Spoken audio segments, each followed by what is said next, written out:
जय हिंद मित्रांनो, आज PYQ सीरीजमध्ये आपण बघणार आहोत वेग वेळ अंतर या प्रकरणावरती आधारित मागच्या वर्षी आलेले प्रश्न। मित्रांनो, आज आपण जे प्रश्न बघणार आहोत हे मागच्या वर्षी आलेले आहेत, म्हणून ते सोपे जरी वाटत असेल तरी आपण ते घेत आहोत आणि त्यामध्ये मी तुमची कॉन्सेप्ट क्लिअर करण्याचा प्रयत्न करणार आहे। मित्रांनो, हे प्रश्न बेसिक आहे, यातून ज्या कॉन्सेप्ट क्लिअर होतील त्या सुद्धा बेसिक असतील, पण याच्या आधारावर तुम्ही मोठे मोठे उदाहरण सोडवू शकता। हे प्रकरण खूप सोपं आहे। तसं बघायला गेलं तर हे प्रकरण झालं, त्यानंतर तुमचं प्रवाह आणि बोट्स प्रकरण झालं आणि रेल्वेवर आधारित गणित झाले। हे सगळे प्रकरण एकच आहे आणि हे फक्त एकच फॉर्म्युल्यावरती अवलंबून आहे। हे प्रकरण मला यासाठी आवडतं की यामध्ये तुम्ही अगदी शॉर्टकट मारू शकता। यामध्ये खूप लेंदी कॅल्क्युलेशन करायची गरज नाही। फक्त दोन अशा कॉन्सेप्ट आहे ज्या तुम्हाला माहिती जर असल्या तर तुम्ही या प्रकरणातील कुठलंही गणित सोडवू शकता। तर बघूया पहिला प्रश्न बघूया। पहिला प्रश्न या प्रकारे आहे, एक धावपटू 200 मीटर अंतर 24 सेकंदात पार करतो तर त्याचा ताशी वेग किती असेल। मित्रांनो, हे उदाहरण खूप सोपं आहे, तुम्ही पटकन हे उदाहरण सोडवाल। मला माहिती आहे तुमचा इतका ह्या प्रकारचा अभ्यास असेल, परंतु इथे हे उदाहरण घेण्यामागचा उद्देश हा आहे की मला तुम्हाला एक कॉन्सेप्ट अशा प्रकारे समजून सांगायची आहे की प्रत्येक वेळी तुमचा जिथे गोंधळ होतो तो गोंधळ मी तुमचा आजच्या व्हिडिओमध्ये दूर करणार आहे। त्याआधी आपण डायरेक्टली हा प्रश्न सोडवण्या अगोदर थोडीशी ती कॉन्सेप्ट बघू। ती कॉन्सेप्ट या प्रकारे आहे, यामध्ये दोन कॉन्सेप्ट तुमच्या पक्क्या असल्या पाहिजे। तुम्हाला स्पीड, टाइम आणि डिस्टन्स यांच्यातलं रिलेशन माहीत असलं पाहिजे। हे रिलेशन तुम्हाला माहिती आहे, बरोबर? तुम्ही बऱ्याच वेळा पाठही केलेलं आहे, हे सूत्र तुम्हाला माहिती आहे की वेग बरोबर अंतर भागिले वेळ। परंतु मी तुम्हाला एक छोटीशी अशी ट्रिक सांगतो की ज्याद्वारे तुम्हाला फक्त वेगच नाही तर पटकन तुम्हाला अंतरही काढता येईल, वेळही काढता येईल। ती ट्रिक या प्रकारे आहे। हे रिलेशन एकदा आपण आपल्या नेहमीच्या फॉर्म मध्ये लिहून घेऊ। स्पीड बरोबर हे तुमचं डिस्टन्स आणि हा झाला तुमचा टाइम। ओके, या प्रकारे आहे। परंतु बऱ्याचदा काय होतं, परीक्षेमध्ये आपल्याला प्रत्येक वेळी स्पीडच काढायला देतात असं नाही। कधी आपल्याला डिस्टन्स काढायला देतील, कधी आपल्याला टाइम काढायला देतील। मग तिथे तुम्हाला प्रत्येक वेळी सूत्र लिहायचं, मग किमती टाकायच्या, मग बरोबर चिन्हाची संख्या या बाजूची त्या बाजूला न्यायची, त्या बाजूची या बाजूला आणायची, यामध्ये कन्फ्युजन होतं। त्यासाठी सांगतो मित्रांनो, हे रिलेशन लक्षात ठेवण्यासाठी फक्त ही एक आकृती लक्षात ठेवा। ही आकृती जर तुम्ही लक्षात ठेवली तर तुम्हाला यातलं कुठलंही एक्झाम्पल हे जस्ट व्हिज्युअलाइज करून सॉल्व्ह करता येईल। बघा, मी इथे लिहितो स्पीड बरोबर डिस्टन्स अपॉन टाइम। हे अशा प्रकारे लिहायचं मित्रांनो। तुमची सिक्वेन्स अशी असली पाहिजे, त्रिकोण आणि DST। आता हे कसं वापरायचं हे आपण प्रत्यक्ष उदाहरणात बघू। सध्या पुरतं फक्त तुम्ही लक्षात ठेवा की तुम्हाला हे रिलेशन असं लक्षात ठेवायचं आहे। मूळ सूत्र आहे आपलं स्पीड बरोबर डिस्टन्स अपॉन टाइम, आणि लक्षात ठेवण्यासाठी मी त्रिकोणच्या फॉर्म मध्ये लिहिलं। जितके दिवस तुम्हाला जोपर्यंत अडचण येते तोपर्यंत हे असं लिहित चला, स्पीड बरोबर डिस्टन्स अपॉन टाइम।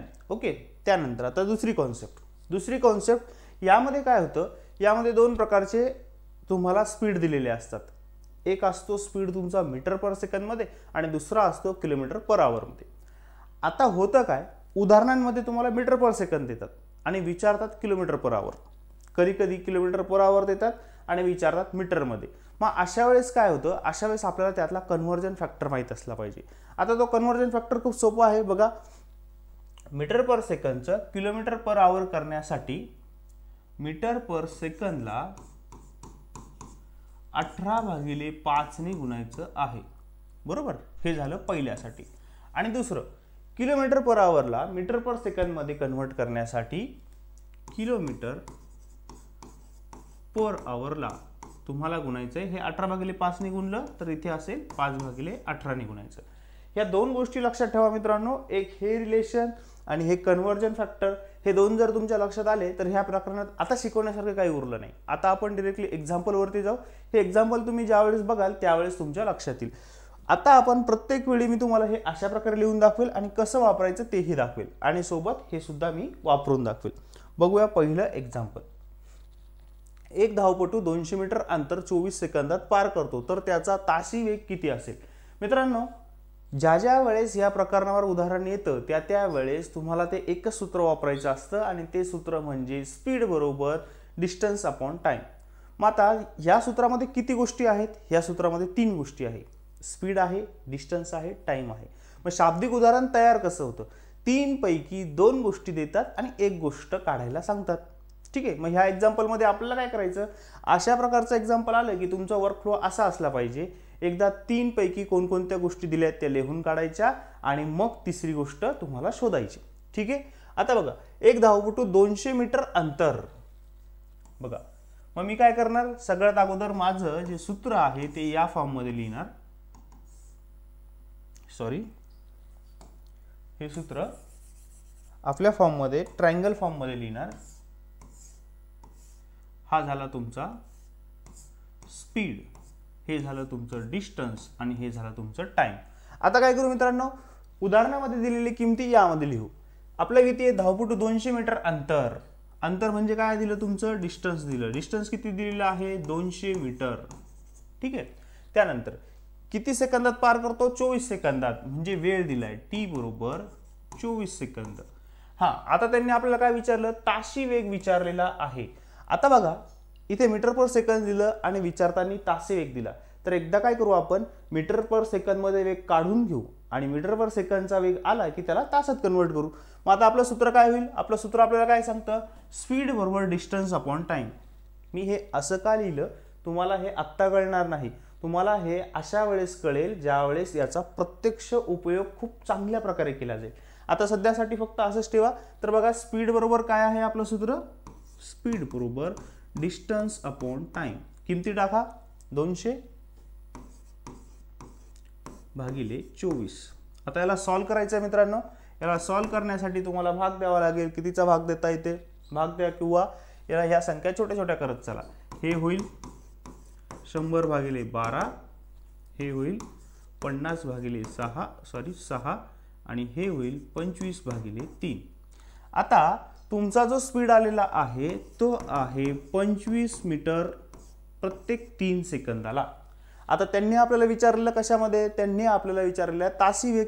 मग मीटर पर सेकंदला ज्या वेळेस आपण 18/5 ने गुणतो त्यावेळेस आपल्याला किलोमीटर पर आवर मध्ये उत्तर येतं आणि ताशी वेग विचारला म्हणजे तुम्हाला विचारलंय किलोमीटर पर आवर मध्ये. मग 25/3 ला आपण गुणूया 18/5 ने. 18/5 ने. मग आता हा भागाकार करा.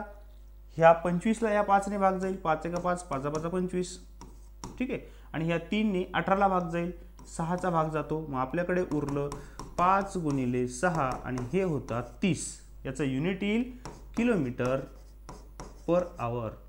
म्हणून या प्रश्नाचं हे झालं उत्तर, जे की आहे पर्याय क्रमांक डी मध्ये. आता हे एक्झाम्पल खूप सोपं होतं. मी यासाठी थोडासा जास्त वेळ यासाठी घेतला की या सूत्राचा फ्लो गणित सोडवताना आपला फ्लो कसा असला पाहिजे ते सांगितलं. ठीक आहे.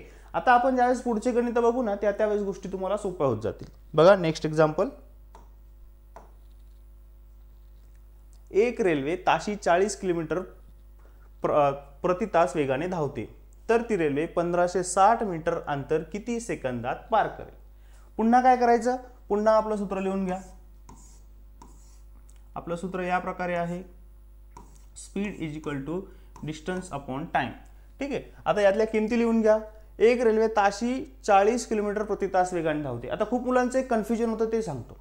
ज्यावेळेस गणित आपण सोडवतो त्यावेळेस त्यांना सोपं तर जातं, पण नंतर पुढे काय होत जातं? पुढे त्यांना नेमका वेग कोणता आहे, उदाहरणार्थ अंतर कोणतं आहे हेच कळत नाही. बऱ्याचदा असं होतं, अंतर असतं 40 किलोमीटर आणि तुमचा वेग असतो 40 किलोमीटर प्रति आवर.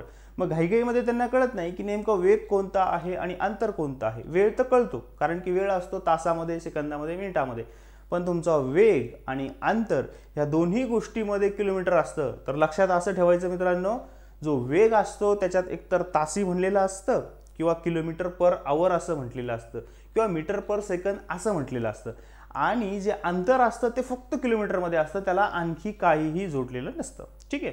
मला या सूत्रातल्या किमती लिहून घेऊ. एक रेल्वे ताशी 40 किलोमीटर प्रति वेगाने धावते. याचा अर्थ काय? ती प्रत्येक तासाला 40 धावते. म्हणजे आपल्याला काय दिलंय? स्पीड दिलाय. मग स्पीड लिहा 40. तर ती रेल्वे 1560 मीटर अंतर किती सेकंदात पार करेल? मग आता हे अंतर दिलेलं आहे म्हणजे आपल्याला डी दिलेला आहे, तो आहे 1560. मग आपल्याला काय काढायचं आहे? आपल्याला काढायचं आहे टाइम. मग आता बघा मित्रांनो, स्पीड दिलेला आहे किलोमीटर पर आवर मध्ये, ठीक आहे, आणि जे अंतर दिलेलं आहे ते मीटरमध्ये दिलेलं आहे आणि उत्तर तुम्हाला सेकंदात काढायचं आहे. म्हणजे तुम्हाला काय करावं लागेल, या किलोमीटर पर आवरचं मीटर पर सेकंदमध्ये रूपांतर करावं लागेल. मग किलोमीटर पर आवरला रूपांतर करण्यासाठी कशाने भागायचं, याला तुम्हाला भागावं लागेल. आपण मीटर पर सेकंदला 18/5 ने गुणाकार करतो. तर इथे काय करावं लागेल तुम्हाला, इथे तुम्हाला 5/18 ने गुणावं लागेल. मग त्याला सॉल्व करा.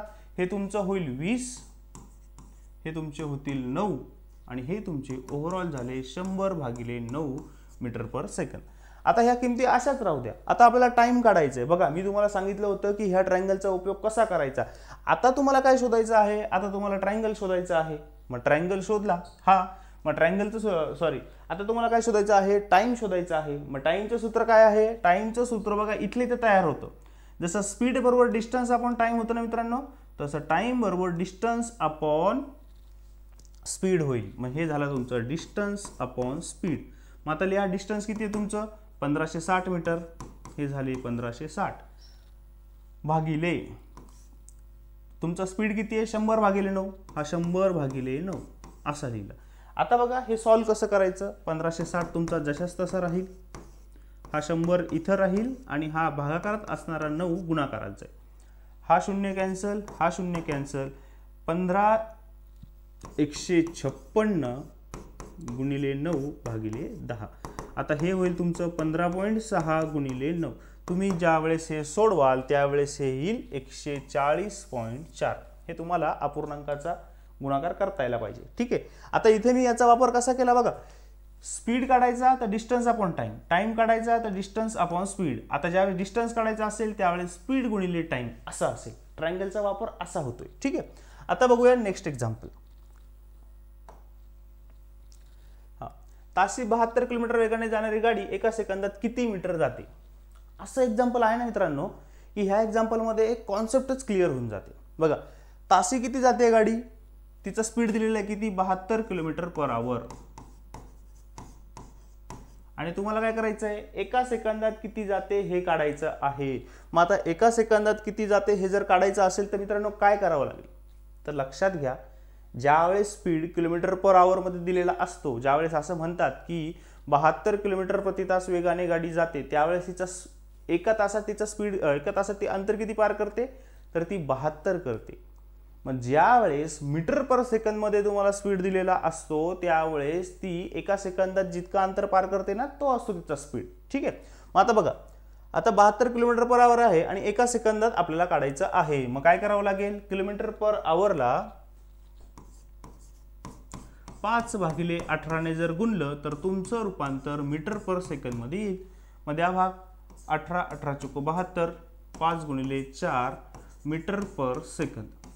आता बघा त्यांनी काय विचारलेलं आहे, गाडी एका सेकंदात किती जाते.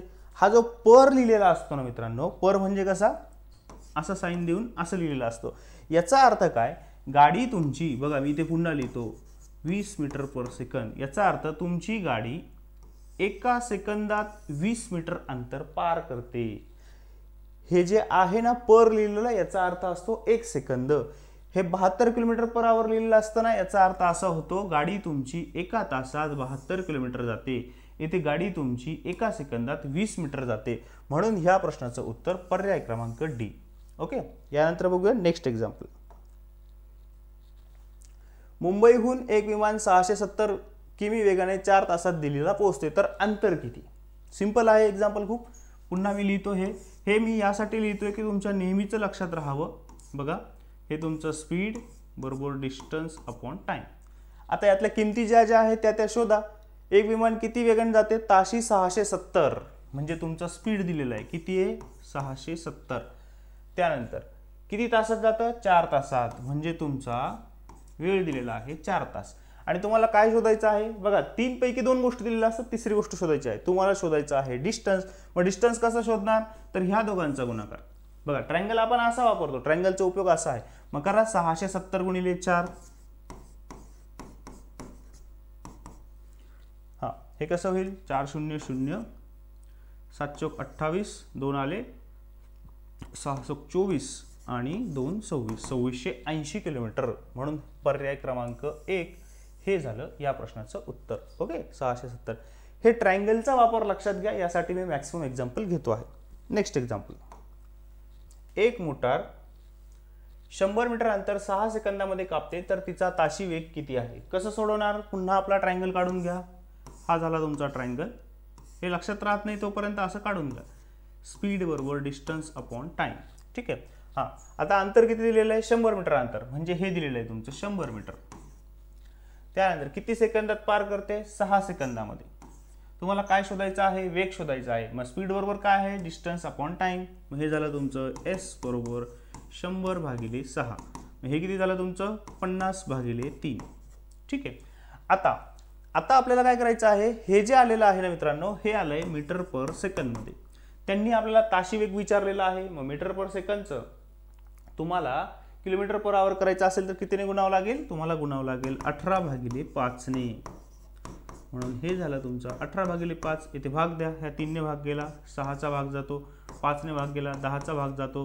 10 × 6 बरोबर 60 किलोमीटर पर आवर इतका झाला तुमचा स्पीड. म्हणजे हे झालं पर्याय क्रमांक 3.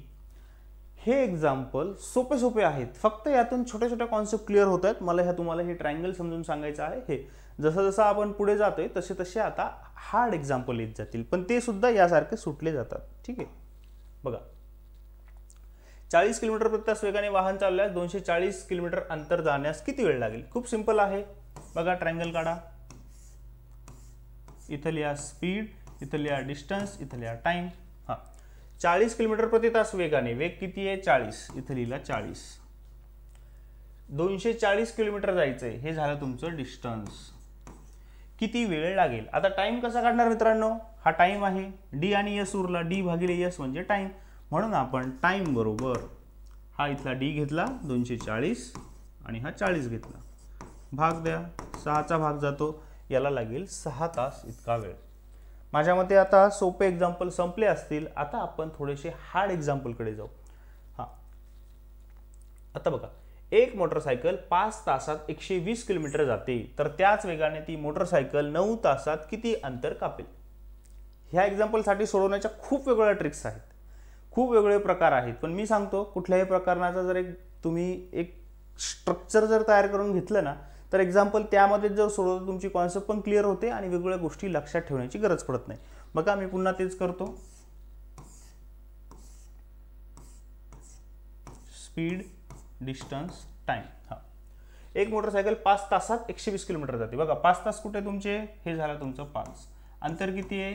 120. हां, आता मला सांगा तिचं स्पीड किती येईल? तर तुम्हाला 120/5 करावं लागेल. म्हणजे हे आता तोंडी करायला शिका मित्रांनो. 120/5 केले तर हे येईल तुमचं 24 किलोमीटर प्रति तास. आता ते काय म्हणतायत? 24 किलोमीटर प्रति तास म्हणजे काय? तर ती गाडी एका तासामध्ये 24 किलोमीटर जाते. तर त्यांनी आपल्याला काय विचारलेलं आहे? 9 तासामध्ये. मग एका तासात जर 24 जात असेल तर 9 तासात जाईल. 24 × 9 आणि 24 9 होतात 216. म्हणून हे झालं या प्रश्नाचं उत्तर. आता बघूया 8वं एक्झाम्पल. ताशी 90 किमी वेगाने एक गाडी एका गावातून 180 मीटर अंतरावरील दुसऱ्या गावी जाते व 60 किमी वेगाने परत येते, तर गाडीचा सरासरी वेग किती? हे एक्झाम्पल सोडवण्यासाठी एक शॉर्ट ट्रिक आहे, परंतु मी अगोदर हे एक्झाम्पल तुम्हाला फ्रेमवर्कने सोडवून दाखवतो, त्यानंतर शॉर्ट ट्रिकवरती जातो. शॉर्ट ट्रिक वापरा मित्रांनो, काहीच प्रॉब्लेम नाही, पण एकदा कॉन्सेप्ट समजून घ्या. बऱ्याचदा काय होतं, आता ह्या उदाहरणामध्ये पर्यायात तसा गोंधळ नाहीये, नाही तर बऱ्याचदा सरासरी विचारलं ना की खूप मित्र कन्फ्यूज होऊन जातात. कसं कन्फ्यूज होता बघा. सपोज एक गाडी इकडनं 40 किलोमीटर प्रति तास वेगाने चालले आणि परत जाताना 60 किलोमीटर प्रति तास वेगाने येते आणि तुम्हाला विचारलं आहे की गाडीचा सरासरी वेग काढा. मग तुम्हाला सरासरीचं सूत्र माहिती आहे. सरासरीचं सूत्र काय आहे? एकूण संख्यांची बेरीज भागिले संख्यांची बेरीज भागिले एकूण संख्या. मग तुम्ही काय करणार? 40 + 60 100/2 50 तुम्ही उत्तर काढणार. पण 50 हे सरासरीचं उत्तर नसतं. का? कारण की वेगाची सरासरी जी आहे त्याची कॉन्सेप्ट थोडीशी वेगळी आहे. इथं एकदा तुम्ही थीम लक्षात घ्या, एकदा स्टोरी लक्षात घ्या की होतं काय आहे. बघा, इथे एक गाव आहे,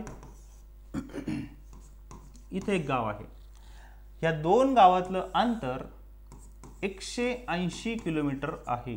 ठीक आहे, आता काय होतंय, एक गाडी इकडनं जाते गावाला, ती 90 किलोमीटर वेगाने गेली आणि पुन्हा परत आली याच ठिकाणी, ती 60 किलोमीटर वेगाने गेली।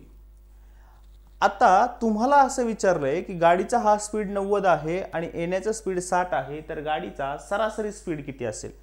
तर ज्यांना सरासरीची कॉन्सेप्ट माहिती आहे पण वेगात सरासरी वेगळी असते हे माहिती नाही, ते काय करतील, जाताना 90 येताना 60 भागाकारात 2, 150 भागिले 2 म्हणजे 75 किलोमीटर पर आवर असं ते उत्तर काढतील, जे की उत्तर तुमचं चूक असेल। कारण की गाडीची सरासरी काढण्याची पद्धत थोडीशी वेगळी आहे। यासाठी तुम्हाला एकूण अंतर माहित असलं पाहिजे, एकूण वेळ माहित असला पाहिजे आणि एकूण स्पीड सरासरी वेग तुम्हाला यातून काढता येतो। मग कसं काढायचं, तर यासाठी जो सूत्र आहे, जे फॉर्म्युला आहे, शॉर्टकट आहे, ती मी थोड्या वेळात सांगतो, एकदा आपण कॉन्सेप्टने समजून घेऊ। बघा, एकदा काय करू आपण, आता इथे दोन कंडिशन आहे, गाडी इकडून तिकडे चालली, गाडी तिकडून इकडे आली, मग दोन केस या प्रकारे लिहू, पहिली केस, दुसरी केस। जे आपला फॉर्म्युला आहे तो इथे लिहितो मी, हे झालं तुमचं स्पीड, थोडंसं मोठं लिहू आपण जे लक्षात येईल।